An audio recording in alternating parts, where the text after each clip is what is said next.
फिर माउंट्स को आप देखोगे, माउंट्स को डिटेल में डिस्कस करोगे। अगर इस फिंगर का झुकाव आपकी बाकी 3 फिंगर की तरफ है, मणिबंध की रेखाओं से पढ़ते हुए आप फिर जीवन रेखा, माइंड लाइन, हार्ट लाइन, ये 3 इंपॉर्टेंट रेखाओं को आप डिस्कस करोगे। दोस्तों, क्या आपने कभी सोचा है कि आपकी हथेली में आपकी जिंदगी की पूरी कहानी लिखी रहती है? आपका स्वभाव कैसा है, आपका कैरियर कैसा रहेगा, आपकी शादी, पैसे, यहाँ तक कि आप क्या सोचते हैं और कैसा सोचते हैं, उसकी जानकारी भी आपकी हथेली में अंदर रहती है। तो आज से हम लोग एक नई सीरीज को स्टार्ट कर रहे हैं जिसमें वीकली एपिसोड्स रहेंगे और हम डिटेल में डिस्कस करेंगे। अगर यह वीडियो आप देखते हो, पूरी सीरीज आप कंटिन्यू रहते हो, तो आपको हथेली देखने के बारे में भले अभी कुछ नहीं आता है, लेकिन जब मैं करीब 15-20 वीडियो आप देख लेंगे इस सीरीज के, तो आपको एक अच्छा खासा आइडिया हो जाएगा। आप अपना हाथ देख पाएंगे, ना कि दूसरों का हाथ भी आप देख पाओगे। तो प्लीज स्टार्ट करते हैं। हैंड एनालिसिस बहुत ही प्राचीन विद्या है। ऐसा नहीं है कि ये आज डेवलप हुआ है, इसको पहले के टाइम से ये डेवलप्ड है और सबसे पहले ये इंडिया में ही विकसित हुई है। यहाँ से फिर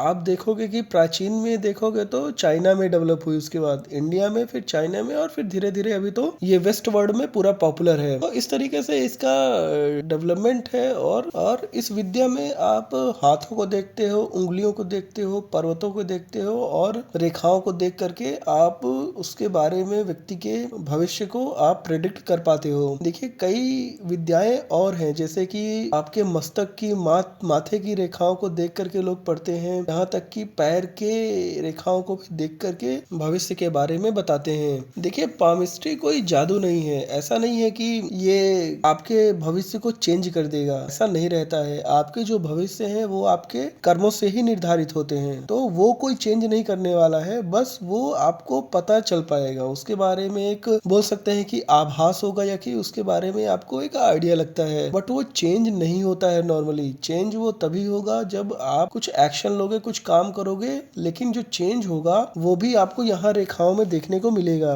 देखिए, नॉर्मली क्या रहता है कि 3 रेखाएं नहीं चेंज होती हैं। एक हो गया आपकी जन्म रेखा, इस तरीके से ये वाली, फिर आपका माइंड लाइन और ये आपका हार्ट लाइन, ये 3 रेखाएं नहीं चेंज होती हैं। बाकी रेखाओं में थोड़ा थोड़ा चेंज आता रहता है। और हमारे ग्रंथों में भी लिखा है जन्म, विवाह, मृत्यु, ये 3 चीज कोई बदलता नहीं है, ये बदल भी नहीं सकता है। जैसा भविष्य निर्धारित कर गया है वैसा ही होगा, बट आपके जो कर्म होंगे, आपके जो एक्शंस होंगे, उनसे इवेंट्स चेंज होते हैं। बाकी रेखाएं थोड़ी थोड़ी चेंज होती हैं। देखिए, हाथ को पढ़ने का कुछ तरीका होता है, उसको भी मैं आपको डिस्कस कर देता हूँ। अगर आप किसी के हाथ को देख रहे हो तो सबसे पहले उसमें कोई छेड़खानी नहीं होनी चाहिए। आपको उस व्यक्ति के हाथ को टच नहीं करना है। नॉर्मली उस व्यक्ति के हाथ को सबसे पहले उल्टा देखना है। अगर आपको फिंगर्स, हथेली को समझना है, उसके व्यक्तित्व को समझना है, तो उसके हाथ को उल्टा करके देखना है। सबसे पहले आप उल्टे हाथ से देखना स्टार्ट करोगे। फिर हाथ के नीचे यहाँ मणिबंध की रेखाएं रहती हैं, नीचे हथेली में कलाई पे मणिबंध की रेखाओं से पढ़ते हुए आप फिर जीवन रेखा, माइंड लाइन, हार्ट लाइन, ये 3 इंपॉर्टेंट रेखाओं को आप डिस्कस करोगे। फिर माउंट्स को आप देखोगे, माउंट्स को डिटेल में डिस्कस करोगे, और फिंगर्स को देखोगे, फिंगर्स को डिस्कस करोगे, थम्स को डिस्कस करोगे। उसके बाद फिर आप भाग्य रेखा, शनि रेखा, सूर्य रेखा, बृहस्पति रेखा, बुध रेखा, मंगल रेखा और शुक्र रेखा, साथ में ही यहाँ पे केतु और राहु की रेखा, फिर अंदरूनी मंगल की रेखा, बाहरी मंगल की रेखा, इतना देख करके आपको निष्कर्ष निकालना है। इस वीडियो में आज हम लोग का ये फर्स्ट वीडियो है। इसमें हम लोग एकदम बेसिक स्टार्ट से डिस्कस करेंगे, और सबसे पहले है हाथों को समझना, हाथों के प्रकार को समझना। तो चलिए उसी को स्टार्ट करते हैं। देखिए, सबसे पहले क्या रहता है कि नॉर्मली हाथों के प्रकार में आप देखोगे तो नॉर्मली 5 प्रकार के हाथ आपको देखने को मिलते हैं। उनमें से है अत्यंत छोटा हाथ, फिर छोटा हाथ और सामान्य हाथ, फिर लंबा हाथ और बहुत लंबा हाथ। देखिए, अगर सबसे छोटे हाथ की क्या विशेषता रहती है, दो सबसे छोटा हाथ रहता है। देखिए, सबसे छोटा हाथ कभी भी बहुत अच्छा नहीं माना जाता है। सबसे छोटा हाथ बहुत ही संकीर्ण विचारों का होता है, बहुत ही छोटी मानसिकता का होता है। अपने छोटे छोटे स्वार्थों के लिए, अपने हित के लिए दूसरों से लड़ाई और झगड़ा करना, इस टाइप का उनका स्वभाव रहता है। अपने ही स्वार्थ को वो सबसे ऊपर रखते हैं, और सही कहा जाए तो वो धोखा, चालाकी और इस टाइप से चीजें उनके कण कण में, उनके खून में मिली हुई रहती हैं। तो ये छोटे हाथ का विशेषता है। इस टाइप का हाथ कभी भी बहुत बड़ा योगदान ना अपने जीवन में, ना दूसरों के जीवन में, ना समाज को कभी बहुत बड़ा योगदान नहीं भी दे पाता है। उसके बाद बात करते हैं छोटे हाथ की। देखिए छोटा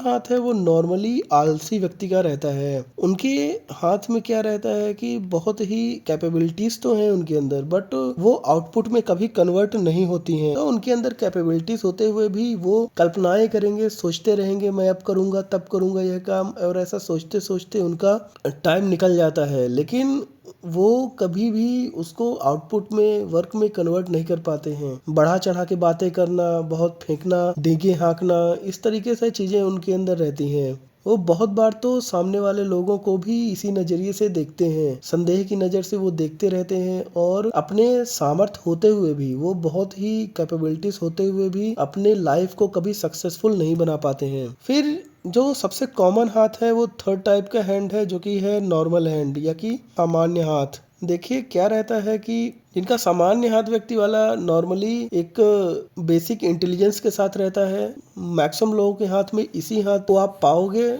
और किनसे किस तरीके से बात करना है, किस तरीके से व्यवहार रखना है, वो नॉर्मली इनको आता है। व्यवहार कुशल रहते हैं, समाज में नॉर्मली अपनी एक इज्जत बना के रखते हैं। साथ में ही अपने जो उनको अचीव करना है, जो वो सोचते हैं, उसके लिए मेहनत करते हैं, और अपने आप को परिस्थितियों के हिसाब से अपने आप को ढालने की क्षमता भी रखते हैं। फिर जो अच्छा हाथ है, सबसे अच्छे हाथ होते हैं लंबा हाथ। देखिए लंबा हाथ की क्या खूबी रहती है कि ऐसा व्यक्ति नॉर्मली ये बहुत ही होशियार, बहुत ही इंटेलिजेंट रहते हैं, व्यवहार कुशल रहते हैं, बहुत ही चिंता नहीं करते चीजों को लेकर के, बहुत ही हंसमुख और प्रसन्न स्वभाव के व्यक्ति रहते हैं। जहां अपनी सक्सेस को वो बहुत जल्दी अचीव करते हैं, वो उनको आपको बिहेवियर में, कैरेक्टर में देखने को मिलेगा। ऐसे व्यक्ति सामने वाले को बहुत अच्छे से परख पाते हैं, और समाज के लिए ऐसे ही व्यक्ति सबसे ज्यादा उपयोगी हैं। फिर जो लास्ट टाइप का हैंड है वो है अत्यंत लंबा हाथ, बहुत लंबा हाथ। तो देखिए अगर बहुत लंबा हाथ है तो जैसे ना बहुत छोटा हाथ अच्छा है, तो बहुत लंबा हाथ भी बहुत अच्छा नहीं कहा जाता। ऐसे व्यक्ति बहुत ही ज्यादा भावुक, कल्पनाशील, और उनके जीवन में कई बार संघर्ष बहुत ज्यादा हो जाता है। परेशानी से, प्रॉब्लम से बहुत जल्दी घबरा जाते हैं, विचलित होते हैं। तो ये भी बहुत अच्छा हाथ नहीं है। तो ये नॉर्मली 5 टाइप के हैंड आपको देखने को मिलेंगे। फिर चलते हैं फिंगर्स की तरफ। देखिए आपने अभी हैंड को देखा, उसको समझा। अभी अगर फिंगर्स की तरफ चले तो जो सबसे पहली फिंगर रहती है, सबसे पहली फिंगर, इसको हम बोलते हैं तर्जनी। ये फर्स्ट फिंगर है, इसको तर्जनी बोला जाता है। फिर जो दूसरी फिंगर है, इसको बोलते हैं मध्यमा। दूसरी फिंगर को बोला जाता है मध्यमा। थर्ड फिंगर है आपकी अनामिका। थर्ड फिंगर को अनामिका बोला जाता है। और फोर्थ फिंगर है आपकी कनिष्ठा। देखिए हर फिंगर के अलग अलग गुण आपको देखने को मिलते हैं। अगर बात करें सबसे फर्स्ट फिंगर से, देखिए अगर फर्स्ट फिंगर आपकी जो थंब के पास रहती है, यह फिंगर नॉर्मली मध्यमा से छोटी रहती है, और देखा जाए तो ये इस तरीके से अनामिका के बराबर या अनामिका से थोड़ी छोटी रहती है। अगर इस फिंगर का झुकाव आपकी बाकी 3 फिंगर की तरफ है तो वह व्यक्ति बहुत ही धार्मिक होता है। ये मैं पहले भी कई सारे वीडियोस में बता चुका हूँ कि अगर इस फिंगर का झुकाव आपकी बाकी 3 फिंगर की जगह है तो वो व्यक्ति बहुत ही धार्मिक स्वभाव का व्यक्ति रहता है। उसका धार्मिक विषयों में बहुत मन लगता है, बहुत धर्म कर्म के काम में मन लगता है, भगवान को मानने वाले ऐसे व्यक्ति रहते हैं। साथ में ही कई बार देखा जाता है कि उनके अंदर रूढ़िवादी स्वभाव भी उनका रहता है। मतलब समाज में चली आ रही प्रथाओं को ज्यादा बिना तर्क दिए उसको मानने वाले लोग ये रहते हैं। लेकिन अगर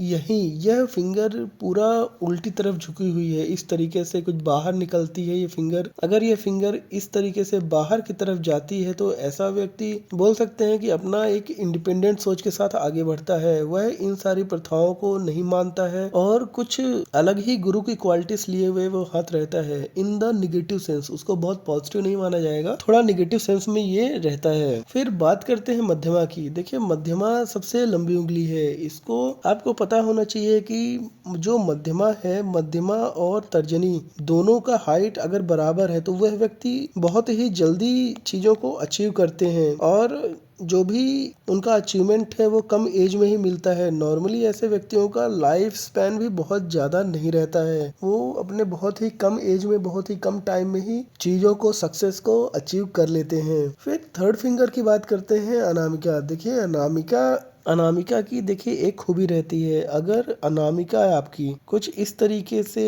अनामिका है आपकी बाकी की 2 फिंगर्स की तरफ झुकी हुई है, मतलब मध्यमा और कनिष्ठा की तरफ। ये फिंगर का झुकाव अगर आपका राइट साइड में है तो अनामिका का झुकाव अगर राइट साइड में है, बहुत ही श्रेष्ठ व्यक्ति रहता है, बहुत ही अच्छा फल उसका देता है, वह गृहस्थ का सुख बहुत अच्छे से भोगता है। लेकिन यही अगर ये लेफ्ट साइड में झुकी है, लेफ्ट साइड में झुकी है तो ऐसा व्यक्ति का गृहस्थ जीवन बहुत अच्छा नहीं रहता है। देखिए ये थोड़ा इम्पोर्टेंट है कि अगर लेफ्ट साइड में झुकी हुई है तो उसका गृहस्थ जीवन बहुत अच्छा नहीं रहेगा। मतलब ये फिंगर अगर ऐसे झुकी हुई है, ऐसे कुछ झुकी हुई है तो उसका गृहस्थ जीवन बहुत अच्छा नहीं रहेगा। लेकिन यही अगर ऐसे झुकी हुई है, आपका राइट साइड में झुकी हुई है, तो बहुत अच्छा जीवन वो जीता है, बहुत ही श्रेष्ठ व्यक्ति रहता है, उसके अंदर बहुत अच्छी अच्छी खूबियां आ जाती हैं, शनि की और गुरु का एक अच्छा फल उसको मिलता है। बट अगर वही लेफ्ट साइड में झुक गई है तो उसको गृहस्थ जीवन बहुत अच्छा नहीं रहता है।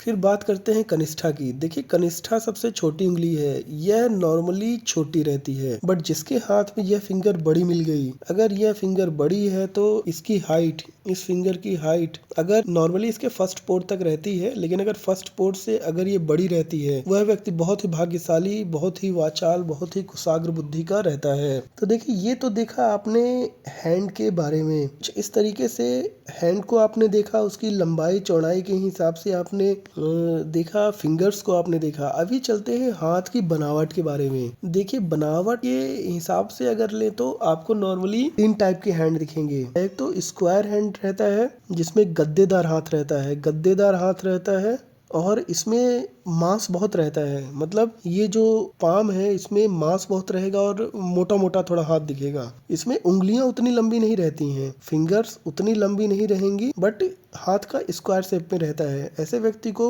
काम करने से चीजें अचीव होती हैं, बहुत ही ज्यादा दिमाग नहीं चलाता है, बट उसको वर्क करने से चीजें अचीव होती हैं और नॉर्मली मेहनत उसके जीवन में लिखा रहता है। इसी में दूसरा है जिसमें कि थंब बहुत छोटा है, थंब और फिंगर इसमें तो जैसे मीडियम साइज का था, बट इसमें अगर स्क्वायर हैंड होते हुए भी, गद्देदार हाथ होते हुए थंब बहुत छोटा है। अगर ये बहुत छोटा है तो ऐसे में व्यक्ति को जीवन भर बहुत मेहनत करना पड़ता है और सक्सेस ना के बराबर मिलती है। दूसरे टाइप का हैंड होता है रेक्टेंगुलर हैंड, मतलब आपकी जो पाम है कुछ इस तरीके से लंबाई लिए हुए रहेगा, लंबाई ज्यादा है और फिंगर्स भी लंबी है, उतनी छोटी नहीं है, लंबी है। इस टाइप के हैंड को जो वो सोचता है वो कर पाता है और मेहनत उनके जीवन में कम रहती है, कम मेहनत से चीजें अचीव होती हैं। फिर थर्ड टाइप का हैंड रहता है जो कि बहुत पतला और बहुत ही लंबा रहता है, पतला और लंबा। ऐसे व्यक्तियों में नॉर्मली क्या रहता है कि हेल्थ रिलेटेड इश्यूज देखने को मिलते हैं, हेल्थ रिलेटेड इश्यूज देखने को मिलते हैं और ऐसे व्यक्तियों को बहुत ही ज्यादा काल्पनिक और उस तरीके से